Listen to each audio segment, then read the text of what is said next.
하나님께서 오늘 우리에게 허락하신 말씀은 민수기 25장입니다. 민수기 25장입니다. 제가 세 번역으로 읽어드릴 텐데요. 가능하신 경우에 함께 읽으시면 좋겠습니다. 이스라엘이 시딤에 머무는 동안에 백성들이 모압 사람의 딸들과 음행을 하기 시작하였다. 모압 사람의 딸들이 자기 신들에게 바치는 제사에 이스라엘 백성을 초대하였고 이스라엘 백성은 거기에 가서 먹고 그 신들에게 머리를 숙였다. 그래서 이스라엘은 바알부올과 결합하였다. 주님께서는 이스라엘에게 크게 진노하셨다. 주님께서 모세에게 말씀하셨다. 너는 백성의 우두머리를 모두 잡아다가 해가 환히 비치는 대낮에 주 앞에서 그것들을 목을 매달아라. 그래야만 나 주의 진노가 이스라엘에게서 떠날 것이다. 모세는 이스라엘 재판관들에게 말하였다. 당신들은 제각기 당신들의 남자 가운데서 바알보올과 결합한 자들을 죽이시오. 이스라엘 자손의 회막 어귀에서 통곡하고 있을 때에 이스라엘 자손 가운데서 한 남자가 모세와 이스라엘 자손 온 회중이 보는 앞에서 한 미디안 여자를 데리고 집으로 들어갔다. 아론의 손자이자 엘라살의 아들인 제사장 비느하스가 이것을 보고 회중 가운데서 나와 창을 들고 그 두 남녀를 따라 장막 안으로 들어가 이스라엘 남자와 미디안 여자의 배를 두르니 연병이 이스라엘 자손 사이에서 그쳤다. 그러나 그 연병으로 이미 죽은 사람이 24,000명이었다. 주님께서 모세에게 말씀하셨다. 아론의 손자이자 엘르아살의 아들인 제사장 비느하스가 한 일을 보아서 내가 더 이상 이스라엘 자손에게 화를 내진 않겠다. 그는 이스라엘 자손이 나밖에 다른 신을 섬기는 것을 결코 용납하지 않았다. 그러므로 나는 이스라엘 자손을 홧김에 멸하는 일은 삼갔다. 그러므로 너는 내가 비느하스와 평화의 언약을 맺으려고 한다고 말하여라. 그와 그 뒤를 잇는 자손에게 영원한 제사장 직분을 보장하는 언약을 세우겠다. 그는 나 밖에 다른 신을 섬기는 것을 용납하지 않았고 그렇게 함으로써 이스라엘 자손의 죄를 속해 주었기 때문이다. 미디안 여자와 함께 죽은 그 이스라엘 남자는 시므온 가문의 지도자인 살루의 아들 시므리이다. 그와 함께 죽은 미디안 여자는 미디안에 있는 간 가문의 종파 우두머리인 수르의 딸 고스비이다. 주님께서 모세에게 다음과 같이 말씀하셨다. 너희는 미디안 사람을 원수로 여겨 그들을 쳐 죽여라. 그들은 부올에서 생겼던 일과 미디안의 한 우두머리의 딸 곧 부올에서 생긴 일로 연병이 돌던 때에 처형당한 그들의 누이 고스비의 일로 너희를 속였고 그렇게 너희를 속였을 때에 이미 너희에게 고통을 주었기 때문이다. 아멘. 하나님의 말씀입니다.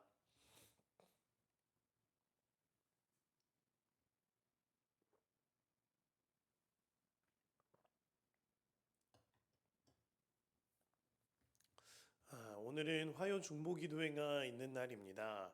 아침 11시에 이곳 본당에서 화요 중보기도회가 이어질 텐데요. 기도는 우리의 심장이자 교회의 엔진과 같은 일입니다. 새벽 기도와 또한 화요 중보기도를 위해서 함께 기도해 주시고 함께 하실 수 있는 분들 함께 하셔서 기도하셔도 참 좋겠습니다. 오늘 말씀은 가나안 땅의 경계가 되는 이 요단강을 불과 11km 정도밖에 앞두지 않은 상황에서 시딤이라는 장소에서 일어난 일들입니다.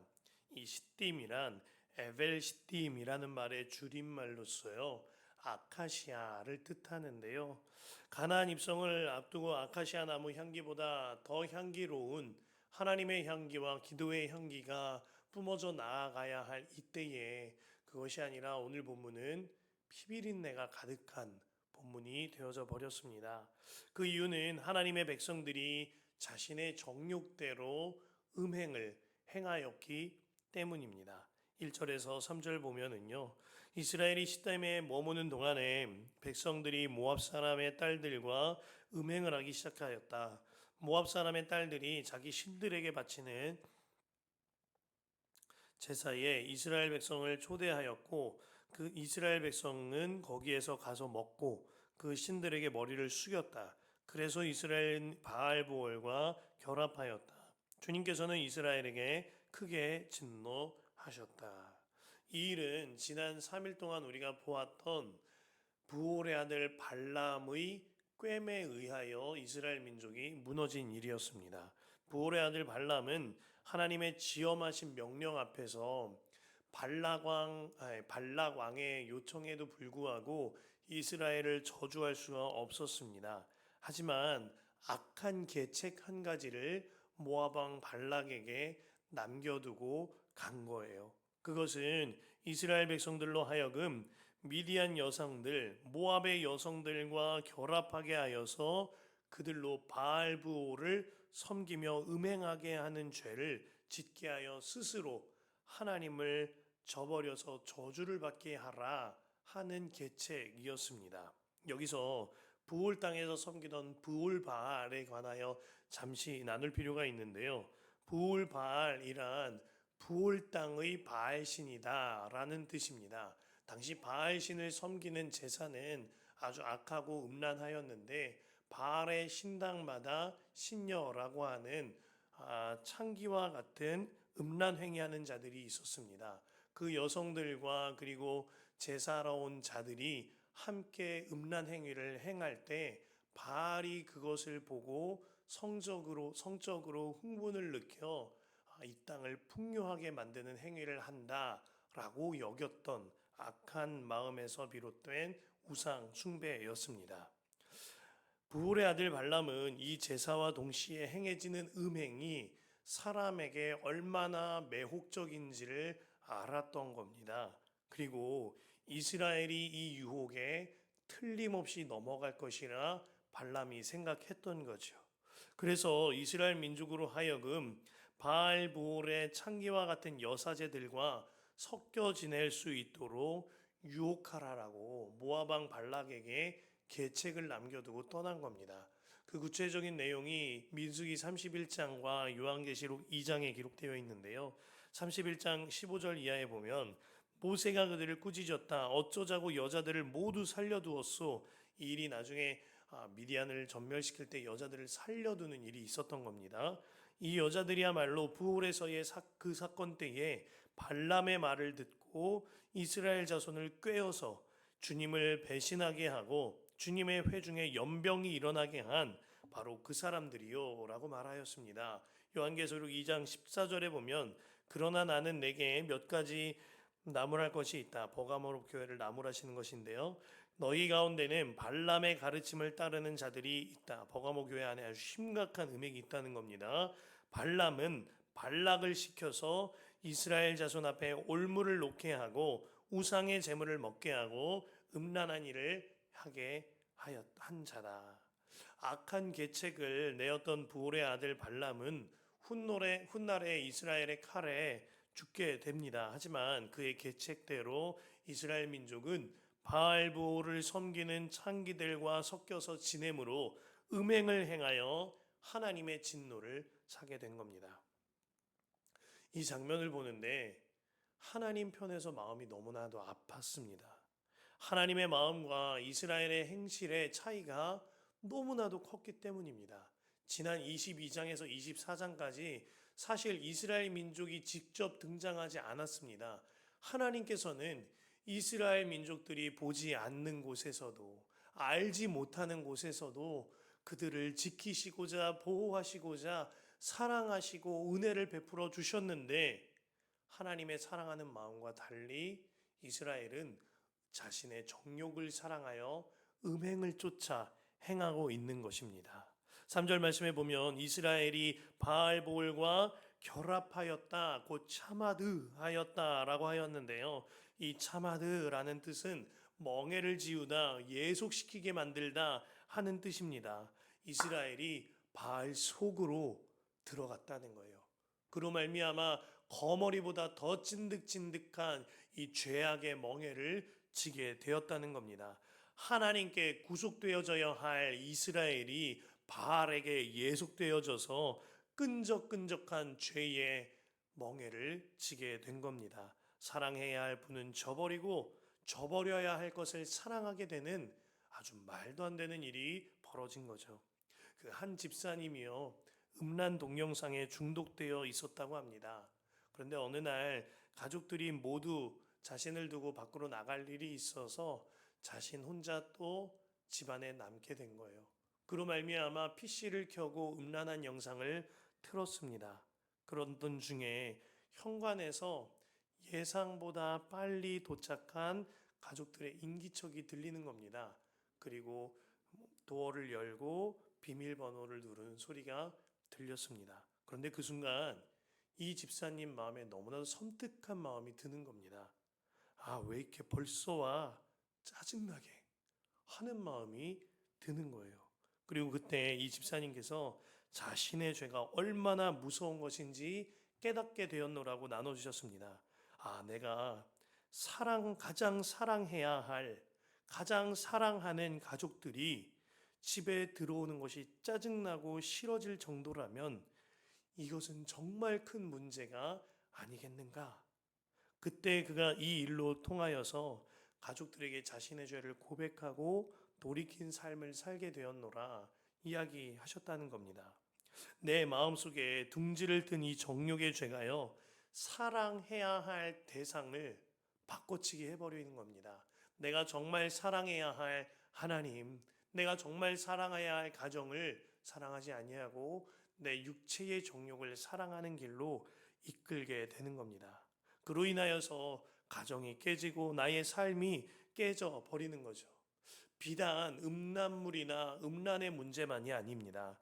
여러분들 틈틈이 들여다보는 게임으로 인한 정욕, 나의 옷과 나의 화려한 사치품으로 인한 정욕, 자극적이고 짧은 시간에 내 머리를 지배해버리는 쇼츠와 영상의 정욕, SNS를 통한 헛된 것을 바라보는 정욕, 이러한 것들을 주님보다 더 묵상하며 더 사랑하고 있다면 이미 내 마음을 빼앗긴 것이나 다름없다는 것입니다. 오늘 말씀을 통하여 내 삶을 점검하고 돌이켜야 하겠습니다. 말틴 루터가요 이런 말 하였죠. 새가 머리에 날아다닐 수는 있다 하지만 머리에 둥지를 틀게 만드는 것은 바보 같은 일이다. 육신의 정욕을 이길 힘은 날 위해 피 흘리신 주님을 사랑하는 것입니다. 요한 사도가 요한일서에서 이같이 말했어요. 여러분은 세상이나 세상에 있는 것들을 사랑하지 마십시오. 누가 세상을 사랑하면 그 사람 속에는 하늘 아버지에 대한 사랑이 없습니다. 세상에 있는 모든 것, 곧 육체의 욕망과 눈의 욕망과 세상 살림에 대한 자랑은 모두 하늘 아버지에게서 온 것이 아니라 세상에서 온 것이기 때문입니다. 17절에 이 세상도 사라지고 이 세상의 욕망도 사라집니다. 하지만 하나님의 뜻을 행하는 사람은 영원히 남습니다. 우리가 주일에 함께 나누지 않았습니까? 썩어질 양식이 아니라 영원히 있는 영식을 따라가자고. 말씀 붙들과 함께 기도할 때 우리가 우리의 삶이 썩어질 것을 사랑하지 아니하고 영원한 것을 사랑하는 삶으로 돌이켜지기를 원합니다. 그리하여 정욕에서부터 완전히 돌이킨 삶 살기를 말씀 앞에서 기도하게 되시기를 축복합니다. 우리가 두 번째로 붙들 말씀이요 6절에서 8절입니다. 이스라엘 자손이 회막 어귀에서 통곡하고 있을 때에 이스라엘 자손 가운데서 한 남자가 모세와 이스라엘 자손 온 회중이 보는 앞에서 한 미디안 여자를 데리고 온 집으로 들어갔다. 아론의 손자이자 엘르아살의 아들인 제사장 비느하스가 이것을 보고 회중 가운데서 나와 창을 들고 그 두 남녀를 따라 장막 안으로 들어가 이스라엘 남자와 미디안 여자의 배를 꿰뚫으니 연병이 이스라엘 자손 사이에서 그쳤다. 자, 하나님께서는 너무나도 진노하셨고 모세를 통하여 바알보올과 결합한 사람들을 모두 죽이라 하였습니다. 또한 전염병이 그곳에 돌게 되어서 2만 4천 명이 전염병으로 죽게 되었다고 하였습니다. 사실 이것은요 고대 사회의 성병으로 인한 전염병과 그에 대한 죽음이 엄청나게 많았다라는 것이 성경에도 기록되어 있는 것이라 알 수 있습니다. 그 가운데 정말로 사악한 일 한 가지가 벌어져요. 모든 백성들이 하나님 앞에서 통회하고 자복하고 있는데 그 중에 한 남자가 일어나서 버젓이 미디안 여성을 데리고 자신의 침실로 가는 겁니다. 보란 듯이. 14절에 보면 그는 시므온 지파의 리더였던 시므리였어요. 그리고 그 여성의 이름은 16절에 미디안 족속의 두령의 딸 고스비였죠. 정말 뻔뻔하고 악하게 행하고 있는 겁니다. 수많은 증인들이 눈으로 똑똑히 보고 있는데도 불구하고 여성을 데리고 자기 침실로 가고 있는 거예요. 그런데 이 모습이 비단 시므리라는 이 악한 자의 모습만이겠나 하는 마음이 듭니다. 우리 또한 정욕에 넘어지고 나만이 아는 은밀한 죄에 넘어질 때 이 시므리와 똑같은 죄를 짓고 있습니다. 히브리서 12장에 보면 1절에 보면요. 그러므로 이렇게 구름대와 같이 수많은 증인이 우리를 둘러싸고 있으니 우리도 갖가지 무거운 짐과 얽매는 죄를 벗어버리고 우리 앞에 놓인 다름질을 참으면서 달려가자. 온갖 천군 천사들과 그리고 예수님께서 구름대 같은 증인들이 항상 나와 함께 있습니다. 예수님이 내 앞에 살아 계세요. 그럼에도 불구하고 은밀한 죄를 짓고 내 정욕대로 살아가고 내 멋대로 살아간다면 시므리와 다른 것이 무엇이 있겠습니까? 시므리의 악한 죄를 보고 있던 비느하스가 분노하여 시므리를 창으로 찔러 죽이게 되었는데 사실 그 분노와 진노는 내가 받아야 할 분노와 진노인 거죠. 이 광경을 본 비느하스는요, 곧장 창을 들고 들어가서 그 장막에 있는 시므리와 고스비의 배를 창으로 꿰뚫습니다. 비느하스가요, 멸시당하시는 하나님 아버지의 마음을 알았던 거예요. 그로 인하여 하나님의 진노를 본인이 행한 것입니다.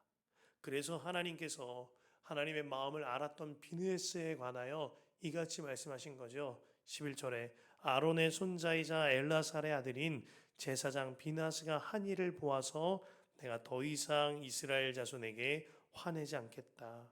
그는 이스라엘 자손이 나 밖의 다른 신을 섬기는 것을 결코 용납하지 않았다.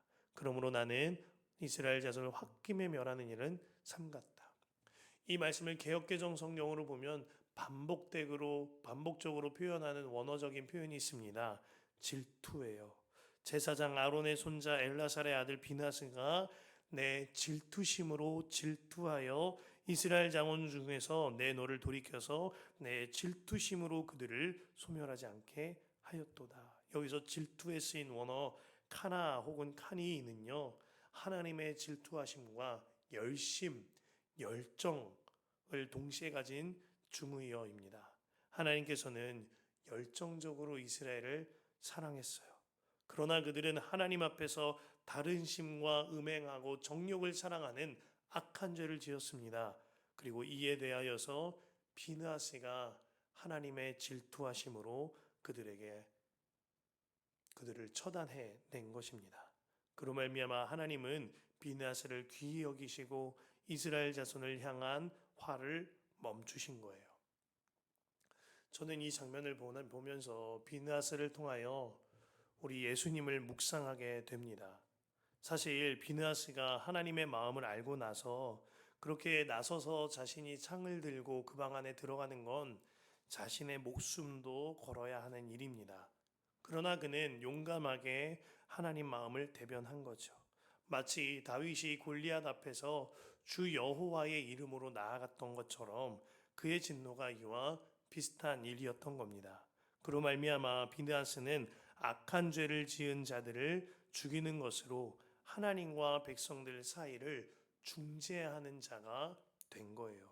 그가 그 범인들을 죽인 까닭은 율법대로 피는 피로 갚아야만 그 진노가 멈추었기 때문에 비느하스가 그 피 흘림을 행한 것입니다. 그러나 비느하스의 이 열정과 열심을 완전하게 이루신 분이 예수님이세요.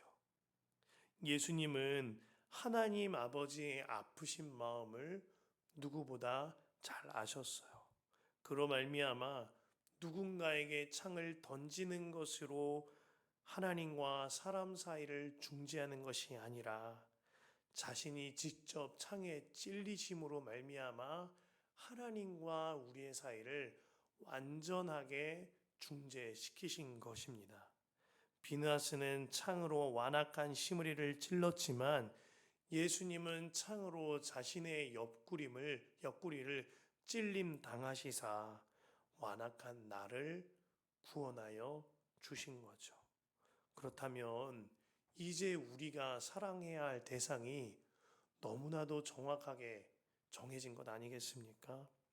내 정욕과 내 썩어질 죄, 내 나와 가정을 죽음으로 몰고 들어가는 정욕과 죄가 아니라 창에 맞아야 할 나를 대신하여 창에 찔리시기까지 하신, 그리하여 십자가에서 죽으사 나의 모든 죄를 대속하신, 마침내는 3일 만에 부활하셔서 지금도 내 안에 들어와 나와 동행하시는 그 예수님만 사랑해야 하는 것입니다.